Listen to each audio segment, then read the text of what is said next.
Bonjour à tous, on va commencer.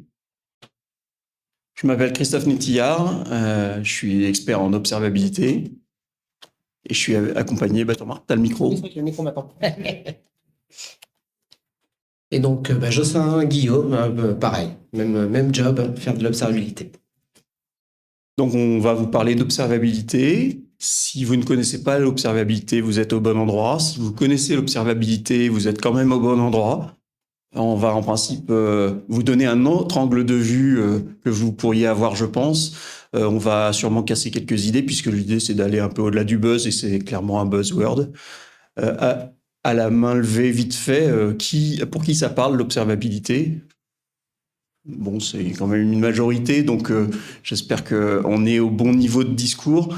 Nous, on est assez technique, donc on peut aller répondre à des questions si vous en avez. On va garder du temps pour la fin.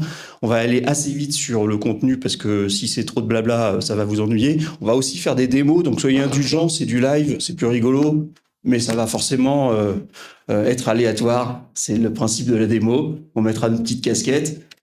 Pour le moment, il faut être indulgent. Et c'est parti. Voilà. Alors d'abord, des remerciements à Alpcraft de nous inviter. Le sujet, a priori, vous intéresse, donc ils nous ont retenus pour faire une conférence. On n'est pas sponsor pour autant, mais on remercie Alpcraft et les sponsors de donner lieu à ce contenu de qualité et de nous offrir la parole. Le contenu qu'on vous propose, c'est de parler donc l'observabilité. Est-ce que c'est du monitoring nouvelle génération? Est-ce que c'est du marketing comme la cybersécurité? Est-ce que c'est juste métrique trace log? Et dans ce cas-là, par rapport à OpenTelemetry, c'est quoi? Est-ce que c'est des réponses à tout? Pourquoi? Pour qui? Tout ce qui se passe avec l'observabilité? Qu'est-ce qu'on voit? Qu'est-ce qu'on voit pas? On va sauter un peu la partie IA parce que je pense qu'avec vous, on peut se permettre de sauter ce buzz-là.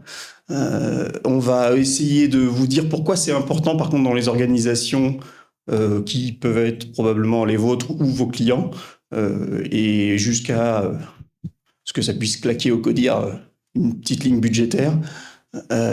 C'est un sujet important pour qu'on en parle. Et puis, on va surtout essayer d'aller jusqu'au cas d'usage et notamment orienter dev, parce qu'on en voit. Alors, on n'est pas là pour faire notre promo, mais néanmoins, il faut qu'on vous dise pourquoi on est légitime de vous parler de ce sujet-là. On est tous les deux de la société Phénisis.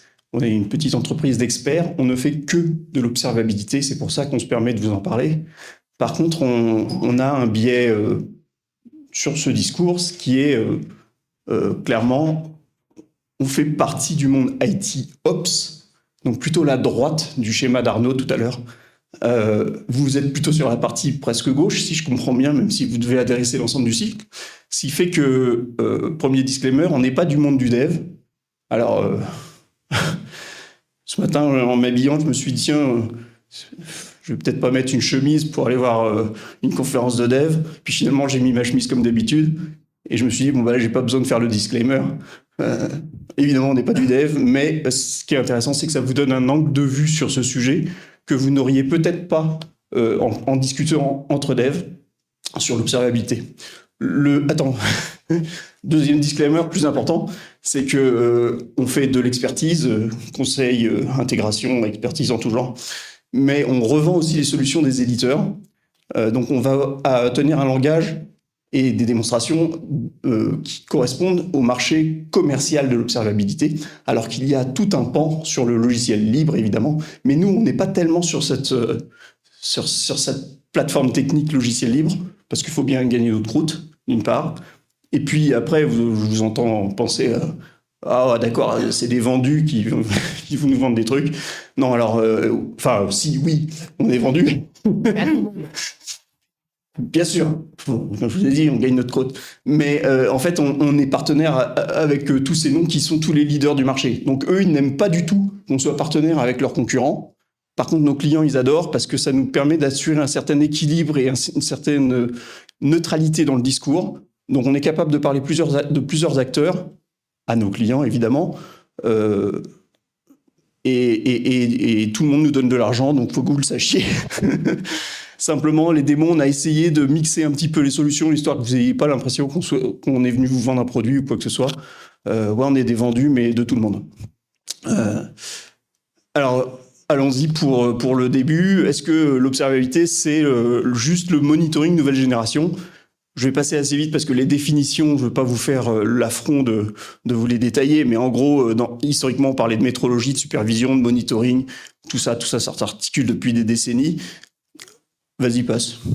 Le problème qu'on a eu avec cette situation, c'est que à l'échelle de la transformation digitale, donc là, je suis vraiment dans le monde corporate, c'est quand même des slides qu'on sert aussi à nos clients en mode consulting, mais vous le vivez au quotidien, ça se complexifie entre les microservices, les containerisations, le passage à l'échelle, la vie et la mort de microservices très très rapides. On n'a absolument plus le temps de monitorer les choses à l'ancienne. Je passe sur le cloud et tout ce qui met un millefeuille dans vos applications. Toujours est-il que ça a dû se structurer pour que ça puisse être géré. Et il y avait différents types de données, les métriques, les logs, les traces, qui venaient donner une vision d'ensemble. Et c'est cette réunion d'aspects techniques du monitoring, on va dire, qui ont donné lieu à ce nouveau domaine, qui est l'observabilité et qui transcende, qui dépasse largement ce qu'est le monitoring. Donc, on va essayer de vous en donner des points de vue. Pour rester encore dans la généralité, c'est un peu comme si vous regardiez l'être humain sur le monitoring, si vous prenez 3 constantes critiques et puis vous essayez d'interpréter ce qui se passe en run de l'être humain, avec un bon spécialiste qui est capable de comprendre comment ça varie. Mais l'observabilité, c'est on prend tout ce qui est disponible de partout dans le corps humain, on met ça dans des tonnes d'instruments et on réunit l'ensemble des données pour avoir une vue d'ensemble facile à interpréter. Donc, ça accélère les choses, ça permet d'avoir une vue beaucoup plus contextualisée, une interprétation beaucoup plus fine, et puis finalement probablement des résultats bien plus fiables et bien plus efficaces en termes de run. Donc pareil, l'image qu'on prend souvent entre le monitoring et l'observabilité, c'est le monitoring, c'était la partie émergée de l'iceberg, les 2-3 trucs qu'on arrivait à voir et on essayait d'interpréter le reste. La base, c'était est-ce que ça marche ou est-ce que ça marche pas. Maintenant, l'observabilité, ça prend l'ensemble de l'iceberg avec toutes les parties un peu cachées et on commence à faire émerger de l'information de choses qu'on ne voyait pas et on ne savait pas qu'on ne les voyait pas. Donc, ça permet au final d'être plus proactif, évidemment, dans la partie droite, une fois de plus, de la partie d'Arnaud, plus efficace dans l'ensemble du cycle DevOps. Donc, je dirais que l'observabilité est devenue nécessaire à toute la démarche DevOps. Même si elle vient de l'Ops par le monitoring, c'est devenu un sujet nécessaire au DevOps et il permet de savoir pourquoi le système ne fonctionne pas. Donc là, on rejoint finalement le discours de la conférence d'Arnaud, c'est qu'il faut que vous, en tant que développeur, vous vous intéressiez à pourquoi ça ne marche pas et c'est l'observabilité qui est le bras armé de ce pourquoi. Alors que le monitoring, ce n'était pas évident. Hop, une petite démo. Donc, comme je vous ai dit, on vient du monde IT. Donc, moi, je suis le DSI ou le responsable opération. Jocelyn est l'ingénieur opérationnel. Jocelyn, alors maintenant que tu as changé ton Zabbix pour un super Dynatrace, là, ça ressemble à quoi ton super monitoring ? Ça ressemble un petit peu comme avant. J'ai des alertes, des événements, des incidents. Là, sur mon Dynatrace, ça s'appelle des problèmes. Oh bah t'es mignon, on n'a pas dépensé tout cet argent pour avoir la même chose qu'avant. Oui, mais c'est quand même bien de savoir quand même ce qui se passe, de pouvoir déclencher des alertes quand il y a une consommation de CPU qui est pas normale. Mais ça me permet de monitorer tout mon système maintenant. Ah mais attends, non, je suis pas d'accord. Là. On n'a pas dépensé tout ça pour avoir juste la même chose. Dis-moi que ça fait autre chose. Ah non, mais attends, bien sûr que ça fait autre chose, mais c'est surtout que ça passe à l'échelle, parce que maintenant, avec l'architecture moderne des applications, les microservices et tout ça, une application, c'est ça. C'est tous ces points qu'on doit surveiller, sur lesquels on va relever peut-être une quinzaine de métriques différentes, et le système, il doit gérer tout ça. Donc D'accord. Donc avant, il fallait instrumenter tout ça à la main et ensuite on avait les points rouges dans un bac à alerte et débrouille-toi, c'est ça? Tu pointes du doigt qui sont intéressants, c'est qu'effectivement maintenant il y a plein de choses qui se font automatiquement. On le déploie effectivement, on le connecte à un cluster Kubernetes, ça rend des données, des métriques sur les pods automatiquement et ça enlève effectivement de la charge de travail sur la partie instrumentation des services. Et ce que ça nous permet aussi, ça nous permet aussi de voir des choses qu'on voyait pas avant, enfin si qu'on pouvait. Bon, le réseau va me trahir. Mais effectivement, sur une application avant où on avait des problématiques des problèmes d'architecture, on peut avec ces systèmes maintenant avoir l'arborescence et les dépendances entre tous les éléments d'une application ou d'un service. Et donc là, effectivement, voir que sur ce serveur, j'ai tous ces process qui alimentent tous ces services qui vont communiquer potentiellement avec d'autres et avoir une visibilité complète. Et tout ça, c'est pas toi qui l'as configuré à la main, alors? Ah non, ce schéma-là, c'est généré automatiquement par le système. D'accord, je comprends mieux, on a complètement changé de planète, alors.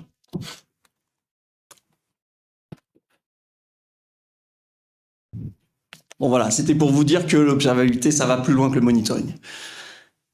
Mais on n'a pas fini les arguments. On peut considérer que l'observabilité, c'est un buzzword comme la cybersécurité. Quand on vous a dit observabilité, pour l'instant, vous savez pas du tout de quoi il en retourne si vous sortez ça dans vos soirées. Alors pourquoi c'est quand même un sujet important, enfin qui nous semble important, on a envie, hein, alors je vais pas vous dire le contraire, hein, vous irez discuter avec des gens qui sont pas d'accord avec moi. Moi, je pense que c'est important parce que on suit ce sujet-là depuis avant que l'observabilité existe. Et alors là, vous allez dire ah, super le marketing de Gartner. Oui, mais cette vague de la hype du Gartner, qui est tout un tas d'études de sujets technologiques qui est suivi. C'est vrai que c'est du marketing, on est d'accord. C'est lu par les DSI, les décideurs, ceux qui font des chèques pour se rassurer. Mais on le suit depuis 15 ans, en fait, ce truc. Donc on voit quand même la réalité du terrain, la réalité technologique qu'on met en œuvre et ce qui se passe sur ce genre d'analyse. Et ce qui est intéressant, c'est nous on était experts du sujet avant que l'observabilité existe et on avait des expertises assez disparates. Comme le NPM pour le Network Performance Monitoring, le APM pour Application Performance Monitoring, le DEM, Digital Experience Monitoring, c'est le User, le RUM, Real User Monitoring, etc., etc. Et toutes ces choses sont des technos qui sont devenus matures. Et en fait, les acteurs qui étaient leaders là-dedans se retrouvent dans un nouveau cycle de hype, mais tout converge dans un terme qui s'appelle l'observabilité. Donc en fait, les acteurs spécialistes du réseau sont morts aujourd'hui sur le marché. On est toujours partenaire, mais on n'en vend plus. Pourquoi ? Parce que c'est intégré dans la démarche et les leaders de l'observabilité, les fonctionnalités sont matures, c'est des technos qui existent et elles sont recyclées. Et puis il y a des nouvelles technos qui apparaissent et elles sont intégrées et tout ça fait à ses corps et devient une priorité. Vas-y, passe, je crois qu'il y a plein de trucs qui s'affichent un peu dans tous les sens, peu importe. C'est une fois de plus, hein, on fait habituellement du consulting, pas des conférences, donc on essaye d'argumenter auprès de gens qui doivent comprendre que c'est pas une bêtise ce qu'ils sont en train de décider. Il y en a encore, je crois. Voilà, donc il y a différents sujets qui sont en train de s'agréger sous le terme d'observabilité, et c'est en train de devenir quelque chose qui apparaît dans les priorités importantes des DSI, parce qu'ils estiment que dans la transformation numérique de leur entreprise, l'informatisation d'à peu près tout, ils doivent s'occuper de ça. Et même si techniquement, quand on a dit observability, on n'a encore rien dit, sachez que c'est un sujet qui est dans les radars et qu'il y a une vraie agrégation de technologies derrière et qu'il y a un vrai sens. J'espère qu'on pourra vous le démontrer. Il y a attends, je voulais juste dire que voilà, même des termes comme Digital Experience Monitoring qui concernent plus le post-utilisateur, l'expérience de l'utilisateur, en fait, quand on regarde le cadran du Gartner des acteurs leaders de ce truc-là, c'est les mêmes que l'observabilité. Donc, je peux vous prédire que déjà, ce terme-là va disparaître et hop, il va être avalé encore par l'observabilité. Donc, il y a des vraies choses assez techniques qui sont en train d'être agrégées, un peu comme quand on parle de cybersécurité. Évidemment, c'est un terme qui a agrégé plein de choses, plein d'expertises, plein de sujets très différents, mais derrière, il y a un vrai sujet, il y a un vrai besoin. C'est en train de faire la même chose avec l'observabilité. Donc, ce que je veux vous dire par là, c'est que c'est pas un terme qu'on peut juste écarter d'un revers de la main en disant oh ça c'est une mode. Non, il y a vraiment un truc de fond. C'est juste qu'on est en train de l'agréger sous un seul nom. Vas-y, passe. Donc ça, c'est juste pour vous rappeler un peu de l'histoire, mais je vais pas m'éterniser. Le terme existe grosso modo depuis maintenant presque 5 ans, un peu moins de 5 ans. Avant, nous, on faisait déjà ce métier-là et on avait déjà les mêmes acteurs comme partenaires, mais ça s'appelait pas comme ça. Donc, grosso modo, les leaders de l'APM, côté applicatif, qui analysaient la stack de code, sont les leaders d'aujourd'hui dans l'observabilité. Et ça a été un petit peu bousculé par des nouveaux entrants comme Datadog, qui étaient pas sur, enfin qui sont des startups qui sont nées là-dedans, et tout un tas d'autres qui se sont fait racheter, qui ont agrégé. Ça c'est le premier aspect marché startup. Mais ensuite, pour structurer les choses, il y a OpenTelemetry qui est un projet du CNCF qui est apparu pour structurer un petit peu la partie technique. Je vous ai parlé de métrique Tracelog, on va y revenir, et on va revenir sur OpenTelemetry, mais OpenTelemetry est apparu en fin 2019, mi-2019, et on va en reparler, mais ça a changé la donne, et c'est là que le terme d'observabilité est apparu. Et puis là, il n'y a plus tant de nouvelles, ça continue à se consolider au niveau industriel, on va dire. Des acteurs comme Splunk ont été achetés par Cisco. Les gens qui faisaient donc du log sont apparus. Ah bah vas-y, passe, c'est le slide suivant. Vas-y, mets toutes les bidouilles là. Donc les leaders historiques d'un cadran qui s'appelait l'Application Performance Monitoring sont toujours là, enfin certains. Les autres ont été rachetés, AppDynamics et Cisco maintenant. Sont apparus des startups comme Datadog, qui sont montés directement très haut et sont venus bousculer le marché, c'est très bien. Et puis sont arrivés dans le cadran aussi ceux qui étaient plutôt du côté du log, comme Splunk ou Elastic. Splunk s'étant fait encore racheté par Cisco aussi. Elastic est tout à fait crédible dans ce marché-là aussi. Donc, ce sont ceux qui étaient plutôt côté log, qui arrivent côté appli et performance IT. Et puis, il y a des gens comme Grafana qui étaient plutôt connus pour la visualisation, qui ont racheté des startups, enfin, qui ont surtout levé des centaines de millions en 2022 et 2024, constitué des équipes énormes, racheté des sociétés qui avaient des technologies. Ils ont fabriqué toute une stack d'observabilité en dessous de tout ce que vous connaissez de dashboarding. Et donc, ils sont très, très, très crédibles aujourd'hui, avec beaucoup d'argent, dans ce panorama-là. Donc, vous voyez, c'est quand même un sujet qui ramène du monde et qui est en train de se structurer assez violemment. Comme il y a beaucoup de monde, ça risque de se consolider encore. On va encore perdre des partenaires. Mais bon, voilà, c'est vraiment un sujet crédible. C'est ça que je veux vous dire. Vas-y. Bon, après, je vous fais le volet marketing. Ça, c'est la slide marketing de Datadog. Donc, vous voyez qu'il y a des technos infrastructure monitoring, application performance monitoring, DEM, log, sécu, cloud, machin. Le tout dans une jolie plateforme de données avec un peu d'intelligence et de dashboarding là-dedans. C'est joli. Vas-y, passe. Ça, c'est la même chose vue par Dynatrace. Les mêmes silos, infrastructure monitoring, application, microservices, etc., DEM et compagnie.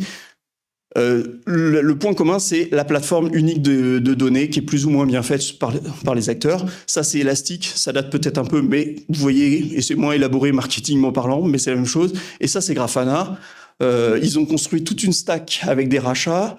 Ils ont une très jolie stack de données maintenant et d'agents pour collecter. Mais bon, voilà, c'est un des acteurs qui a construit la même chose que les autres. La démarche est toujours la même, les données sont toujours les mêmes, et le marché est très mature maintenant sur ce sujet. Alors bon, vous allez me dire, OpenTelemetry, je connais, l'observabilité, c'est OpenTelemetry, puisque les fondamentaux de l'observabilité, c'est métrique, trace, log. Ok, ça a été standardisé par OpenTelemetry, fin du game, j'ai tout compris, terminé, la conf sert à rien. Alors, OpenTelemetry, effectivement, c'est fondamental. Si vous ne connaissez pas encore OpenTelemetry, il est urgent de vous y intéresser. Juste pour les ordres de grandeur, avant de... ça donne des ordres de grandeur. C'est le nombre de commits par mois. Ça commence, on va dire fin 2019, et le nombre de commits par mois ne fait que croître. Et ça, c'est pas forcément une métrique représentative, j'y reviendrai après, mais il y a des commits, c'est juste un industriel qui dit « Bon, moi j'ai un super agent là, pour faire avancer le sujet OpenTelemetry, je le donne ». C'est un commit et le projet vient de faire un énorme pas. Donc c'est juste... Attends, reviens un petit peu. Vous voyez aussi le nombre de contributeurs chaque mois continue à augmenter. Et in fine, on vous a pas mis la slide, mais ce projet du CNCF est le deuxième projet derrière Kubernetes dans le CNCF. Donc c'est vraiment colossal, hein. On ne peut pas passer à côté. J'espère que vous n'êtes pas passé à côté. En tout cas, intéressez-vous à ce qui est livré, parce que ça prend de plus en plus de techno. C'est là que tu peux passer. Ça, c'était en 2023. Le log était expérimental, on va dire. Les traces par lesquelles ça a commencé, ça s'est stabilisé. Les métriques, ça a fortement avancé puisque c'est parti de OpenMetrics, je crois. Et donc, ils ont fusionné dans OpenTelemetry. Mais bon, là, on est quasi stable de partout. On est en train d'ajouter des colonnes, à savoir le profiling. Et comment ils avancent sur le profiling? C'est essentiellement des industriels qui se disent non mais bon, ok, c'est OpenTelemetry qui fait le game d'un point de vue technique et qui standardise les choses. Maintenant, il faut que les technos soient toutes dedans. Donc pour standardiser les choses, moi, industriel, mon intérêt, c'est que ce soit ce que j'ai produit sur la colonne profiling, par exemple, qui devienne le standard. Donc je fais un don à la communauté, puisque le sujet, c'est plus la norme et la technique, c'est que tout ce que j'ai produit comme valeur au-dessus soit compatible avec ce que produira OpenTelemetry et ce que vous, en tant que dev, vous allez implémenter de fait, parce qu'en fait, toutes les librairies sont dedans, et puis au bout d'un moment, il n'y aura même plus besoin d'ajouter des librairies, comme vous verrez. Donc, ça sera au standard OpenTelemetry. Autant faire des dons. Donc là, ça avance à coup de grands dons. Vas-y, si tu peux passer. Juste avant les dons, pour vous dire qui agit. Donc, c'est les pure players leaders du marché de l'observabilité, dont on est partenaire pour la plupart, qui sont les plus gros contributeurs. Mais ça, c'est pas forcément pour faire plaisir, mais c'est aussi parce que eux fournissent les données avec leurs services. Donc, ils ont intérêt à ce que ce soit le plus standard possible pour que les gens aient envie de mettre leurs services chez eux pour pouvoir et les monitorer et les faire tourner. Donc, ce sont de très, très gros contributeurs. Tout ça encore pour insister sur le fait qu'on ne peut pas passer à côté d'un move comme ça. Vas-y. Pour vous dire aussi que ça avance à grands pas, ce sont des dons assez massifs. Donc là, c'est un peu plus technique, mais ça vous parlera presque plus qu'à moi. Elastic a donné le profiler CPU basé sur eBPF qui couvre un nombre de technos considérable puisqu'ils agissent directement au niveau noyau. eBPF, c'est le monitoring des IO du noyau, donc on voit juste tout. En observabilité, en cybersécurité, c'est juste colossal comme impact, cette techno. C'est une techno Linux, du noyau Linux, j'ai oublié de préciser, mais même Microsoft, je crois, est en train d'essayer de voir pour faire un équivalent eBPF pour son noyau Windows. Donc, Elastic a fait des contributions massives, toute la communauté le reconnaît. Splunk a fait des contributions massives également sur le profiler.net. Et là, ça date de mi-mai, donc ça fait 3 semaines.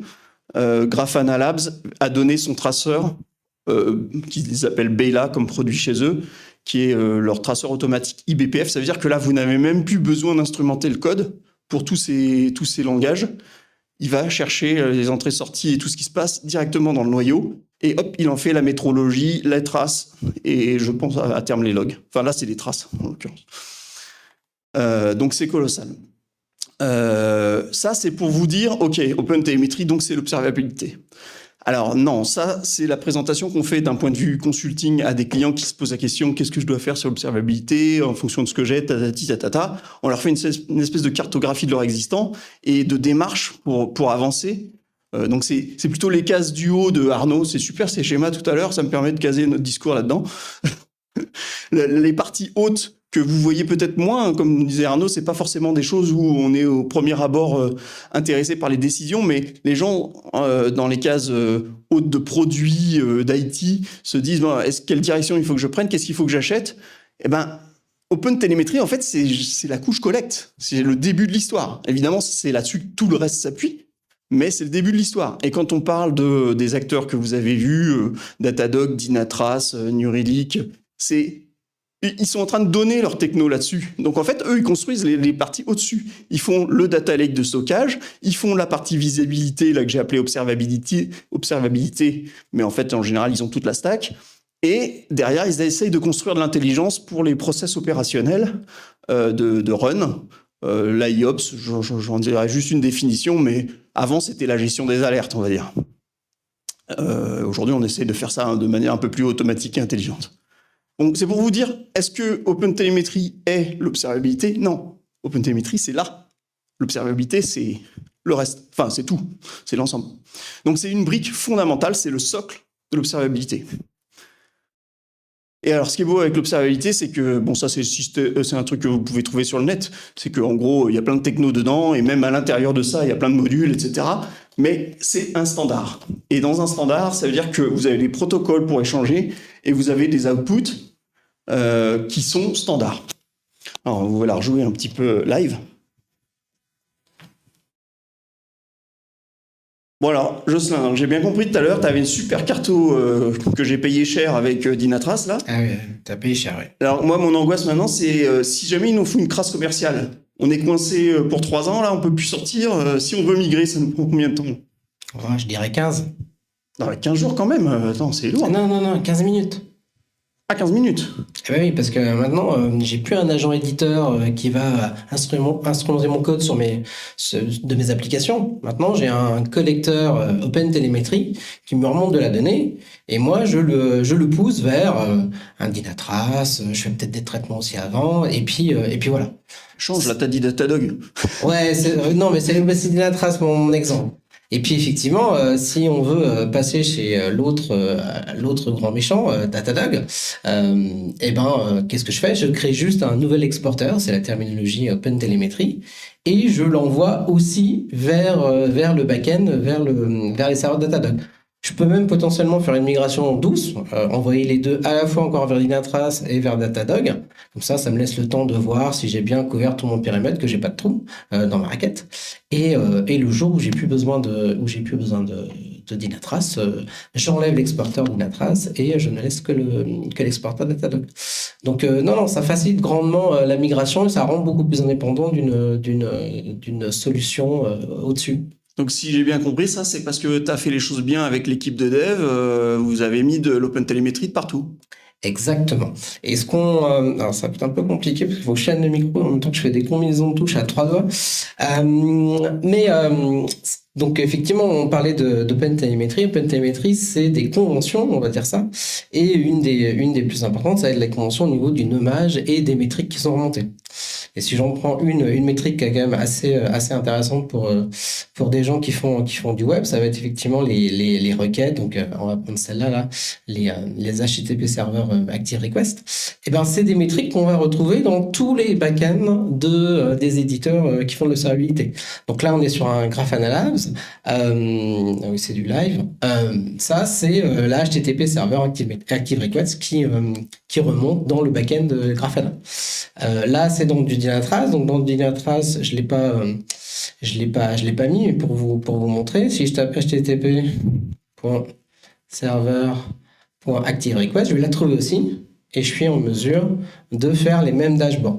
Alors, OpenTelemetry ne va pas faciliter la migration des dashboards de Zealert que vous auriez potentiellement créé dans votre back-end d'observabilité. Mais par contre, vous savez que toutes les requêtes que vous faites à base de métriques que vous remontez, vous êtes en mesure de les faire parce qu'elles existent dans les deux back-ends. Ah, c'est génial, t'as bien bossé.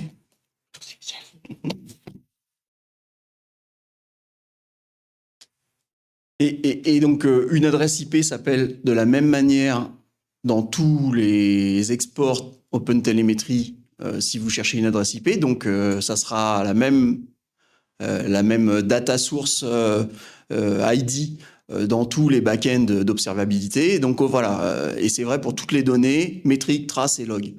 C'est ça qui est important dans OpenTelemetry. On a reçu Grafana la semaine dernière qui nous faisait une petite mise à jour.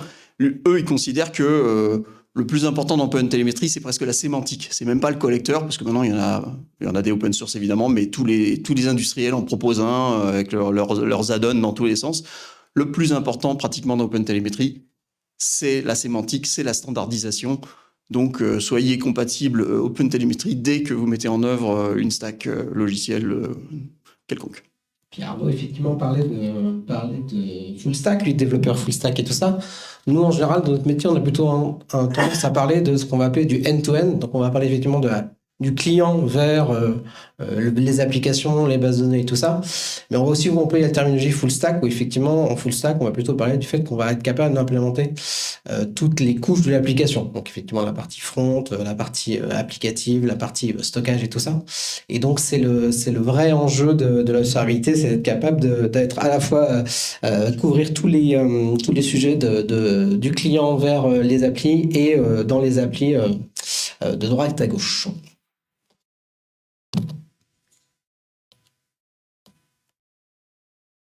Je crois qu'on fait une mémo là. Oui, ah oui, pardon.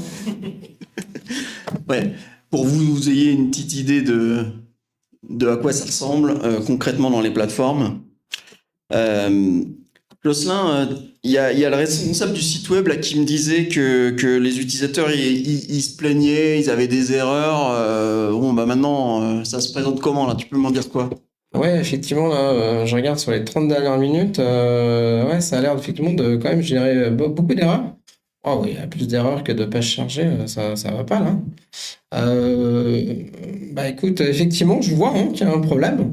Il y a l'air d'avoir beaucoup de problèmes effectivement sur la page, enfin la page de chargement, la page principale, mais aussi sur la partie effectivement le panier. Peut-être qu'il y a un truc quand même à regarder. Alors nous on a du RUM, on a du DEM, enfin on a du RUM, pardon, on instrumente le code qui est chargé par les navigateurs de nos clients. On va peut-être aller regarder effectivement ce qui se passe. Si je prends effectivement. Donc là, tu as le point de vue user, hein, si j'ai Ouais, bien là j'ai les users et toutes leurs actions. Et évidemment, effet démo, on est dans une... Oh non, c'est pas possible. On est dans une période où il n'y a pas le problème qui se joue sur la plateforme Grafana. Oui, mais c'était ce matin entre 7h et 8h. Ben, je vais redescendre un peu pour que j'ai plus de problème. Ah, ça, c'est pas cool. Bon, bref. Vous allez jouer le jeu avec moi. On va imaginer qu'il y a un problème. Donc ça, c'est une session utilisateur sur notre site web. Et puis, Attends, c'est marrant, les erreurs apparaissent là, mais pas dans la page avant. Donc, effectivement, on voit qu'il y a un problème là au niveau de cette session utilisateur. Alors, on retrouve toutes les métriques qui vont peut-être plus vous parler que ce qu'on a fait avant là. Effectivement, c'était métriques, les Core Web Vitals, qui sont remontés du navigateur. Et effectivement, on voit des trucs qui ont l'air de pas bien se passer. Et si on va regarder après, peut-être côté trace, côté log, ah ouais, on voit effectivement qu'il y a un truc qui se passe pas bien. Et ouais, ça me parle. Il y a eu un change hier soir. Et on a un nouveau partenaire pour gérer les taux de change au niveau des monnaies là quand ils achètent leurs produits pour la barbe. Ouais, un truc qui va pas bien, quoi. Non, là, ce que tu me dis, c'est que tu as vu l'erreur du point de vue de l'utilisateur, tu savais le chiffrer, donc constater ce que vit Et j'ai les l'utilisateur, logs. et en un clic, tu avais la stack trace de l'appli. Ouais, j'ai pas les stack trace là, mais j'ai les logs ouais, qui sont en lien avec les erreurs. Tu veux dire que le log est directement contextualisé, tu as le log. J'ai le log qui est lié à cette session utilisateur. Bon, bah, c'est super. Du coup, en 3 clics, si j'ai bien compris, on a fait l'ensemble du chemin. Je sais pas où on est dans l'infra. Il fallait corriger maintenant, mais ouais. Au moins, on a de la bonne donnée. On est Corriger. passé de l'expérience de l'utilisateur qui me vaut les coups de téléphone ou les réveils à 4h du matin, dont parlait Arnaud, jusqu'à la cause de la stack applicative. Cool. Donc, ouais, juste une... Je vais garder le micro. Juste une petite... Ah, excuse-moi, j'ai perturbé la prod. On va sauter la partie IA parce qu'évidemment, l'IA vient s'insérer dans tous ces sujets d'observabilité comme tous les autres. Ce que je voulais montrer, c'est que souvent on parle d'IAOps après l'ITOps, dont nous on était un peu issus et qui est la partie droite du schéma d'Arnaud. Maintenant, on parle de d'IAOps. Alors, qu'est-ce que ça veut dire? Bah, une fois de plus, hein, c'est pas nous qui faisons les définitions, c'est le marché qui se structure et Gartner influence ou est influencé, peu importe. À la fin, faut voir que en 2018, ce qu'on appelait ITOps, voire IAOps entre parenthèses, c'était l'observabilité, grosso modo, hein, sauf que le terme n'existait pas. Maintenant, c'est plus le process d'ensemble, l'ensemble du cycle pour matcher avec le DevOps, où l'observabilité est un des points fondamentaux. Ensuite, il y a la gestion ITSM, la gestion des services. Donc, quelque part, c'est la couche process du run. qui ouvrent des incidents. Donc, les outils d'observabilité savent ouvrir automatiquement des incidents dans un outil d'ITSM comme ServiceNow, etc., pour le plus répandu.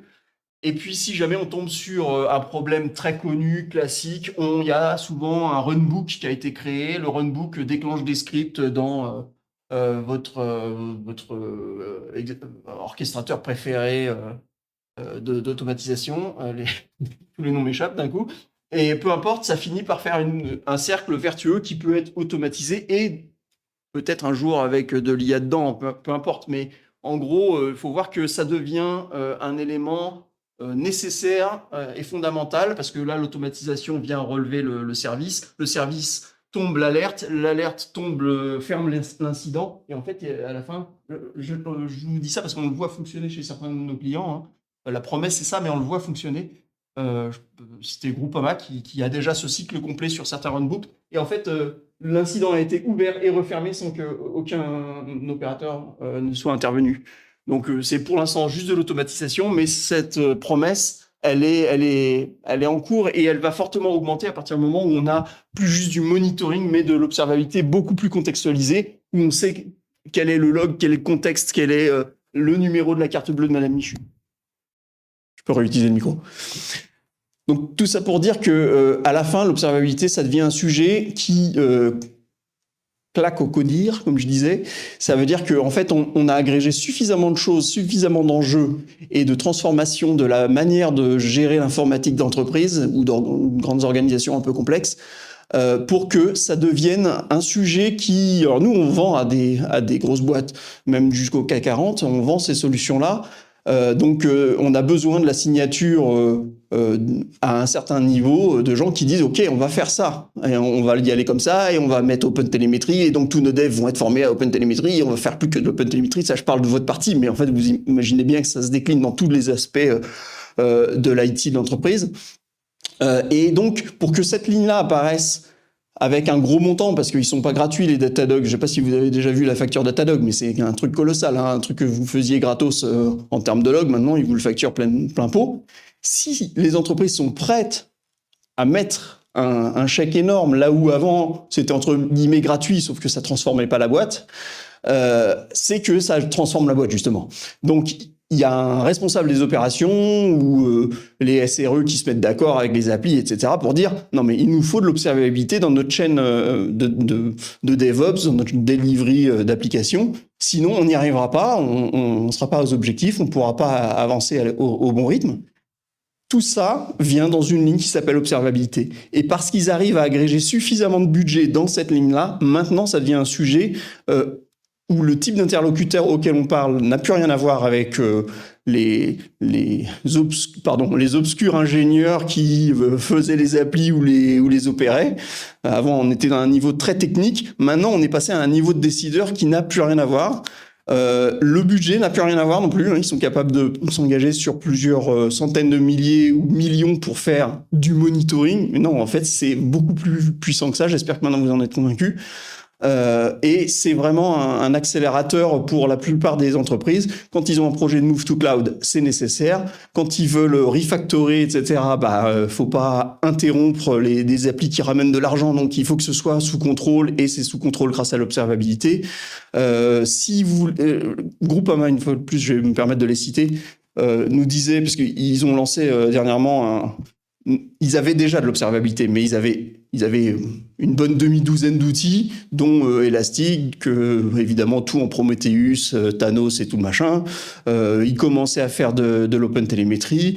Ils avaient du Centreon pour le monitoring d'infra. Ils avaient du Dynatrace pour le monitoring des applis. Enfin bref, ils ont consolidé ça, tout ça dans une seule plateforme. Et ils ont fait un gros chèque. Et à la base, c'est parce que le DSI dit « Mais c'est pas possible, la dernière crise qu'on a eue, on a réuni 12 experts dans une salle pendant 2 heures pour trouver où était le problème. Et pendant ce temps, ils vendaient pas des assurances. » Et donc, ils considèrent 2 choses. La première, c'est qu'ils ont atteint un tel niveau de complexité de leurs applications qu'ils ne peuvent plus avoir autour d'une même table suffisamment de monde pour comprendre comment ça marche et où est le problème. Donc, ce n'est plus gérable.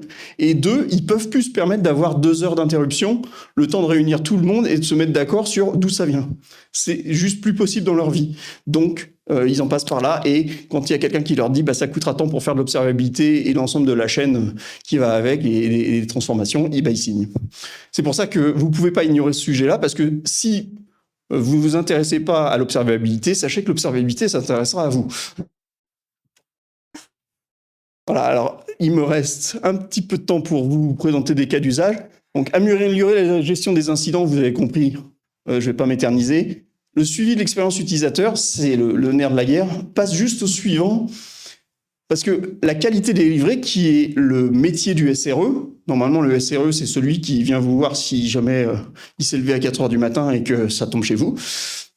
Le suivi de la qualité des livrets, elle passe par le suivi d'un SLO. Le SLO, vas-y, passe à la suite. Le SLO, c'est le droit à l'erreur, c'est-à-dire qu'on se dit, OK, ça sera pas parfait, mais ça sera craft. C'était la citation du sponsor. Et si c'est craft, c'est que on tient 99% du temps sans interruption. Donc, on a un droit à l'erreur de 432 minutes. Si je prends un taux de dispo. Le taux de dispo, c'est vraiment le SLO le plus basique. On en a des plus balèzes. Donc ça, c'est la définition d'un SLO. C'est le job du SRE de tenir ses SLO. Et il faut le mesurer. Donc ça veut dire que le budget de droit à l'erreur avant de croiser la ligne, bon là, elle est à 97, mais vous voyez l'idée. On a un burn rate, on a le droit de cramer, on a le droit de faire des erreurs à un certain rythme, et on tiendra l'objectif. Et évidemment, il faut que dans le mois où on doit tenir 97%, on passe pas la ligne bleue. Mais si on voit que ça décroche, parce qu'on mesure ce burn rate, donc on mesure pas le respect du SLO juste en temps réel, ça n'a pas de sens. On a un SLO sur un mois, donc il faut mesurer le burn rate. Ça, c'est quand même de la métrique un peu sophistiquée. C'est de la métrique de la métrique, si vous voulez. Vous avez un taux d'indispo, le ping marche pas, le call API marche pas. Vous avez un taux de fonctionnement et vous avez le droit à un nombre d'erreurs intégrées dans le temps. Donc, c'est une métrique de métrique.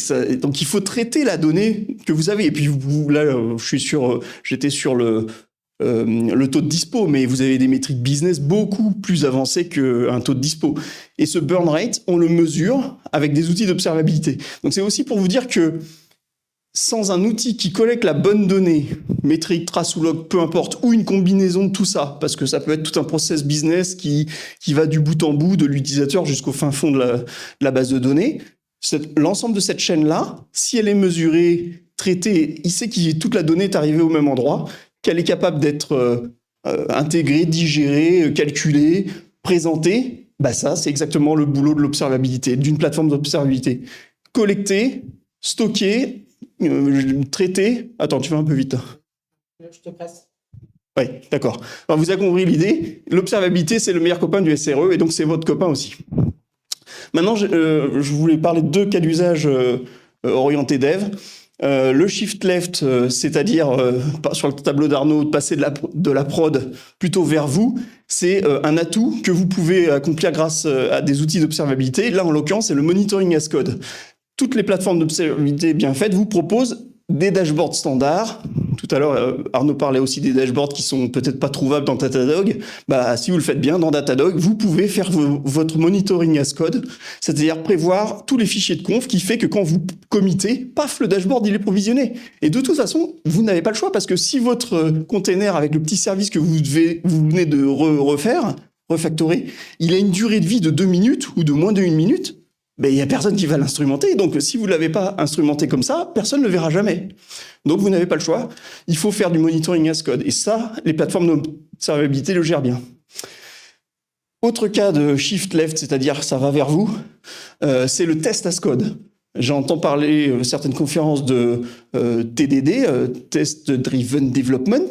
Alors là, je suis en freeride sans filet, je ne sais pas exactement de quoi je parle. Par contre, faire des tests en prod, ça, on est obligé de les faire pour savoir si c'est up, si le call API marche, mesurer le burn rate, etc. Le problème, c'est que, pour reprendre Groupama, si vous voulez, Groupama a une filiale d'informatique et leur part variable, leur part d'intéressement de l'entreprise est indexée sur le respect des SLO. C'est-à-dire que s'ils crament le burn rate, ils n'ont pas d'intéressement. Ou en tout cas, ça baisse. Donc, je peux vous dire qu'ils font des tests de toutes leurs applis parce que le pognon à la fin est mesuré là-dessus. Et c'est super fastidieux pour le gars qui fait le scénario de test de le tenir à jour en fonction des évolutions que vous programmez. Et c'est bien normal que l'appli, elle vive.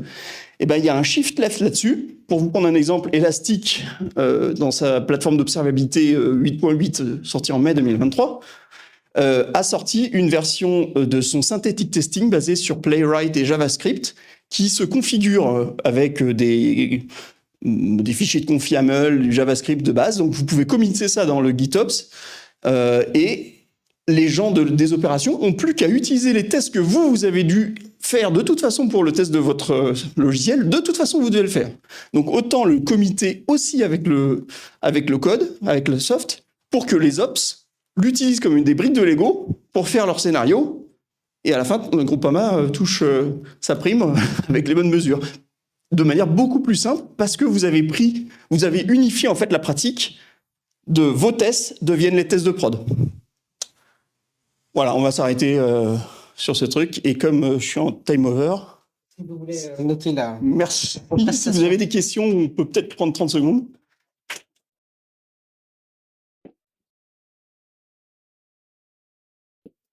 Des questions? Soyez pas timide. Ah, il y en a qui lèvent la main.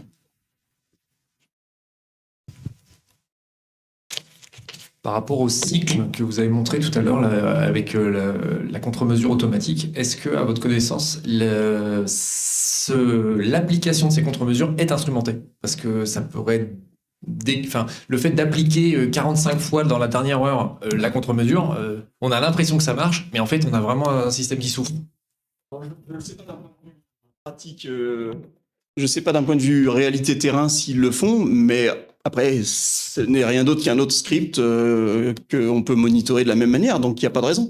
Au moins que ça génère un log, que ce log soit intégré, qu'il y ait des ID de j'ai fait ci sur telle application, donc tout ça sera contextualisé et on l'aura dans la plateforme d'observabilité parce que dans le contexte de l'application, on a déclenché tant de contre-mesures indexées. En fait, l'observabilité et la convergence des données est beaucoup basée sur des tags.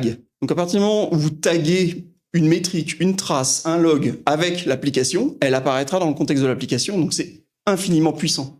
Si la question était plutôt aussi, est-ce que c'est tracé, est-ce qu'on le voit, est-ce que oui, en général, effectivement, c'est tout le but de ça. On peut pas se permettre, surtout avec des trucs qui sont automatiques, de pas les contrôler et les regarder. Ça, c'est sûr. Autre question? On a été super bon, Christophe. Il n'y a pas de question. Ou l'inverse.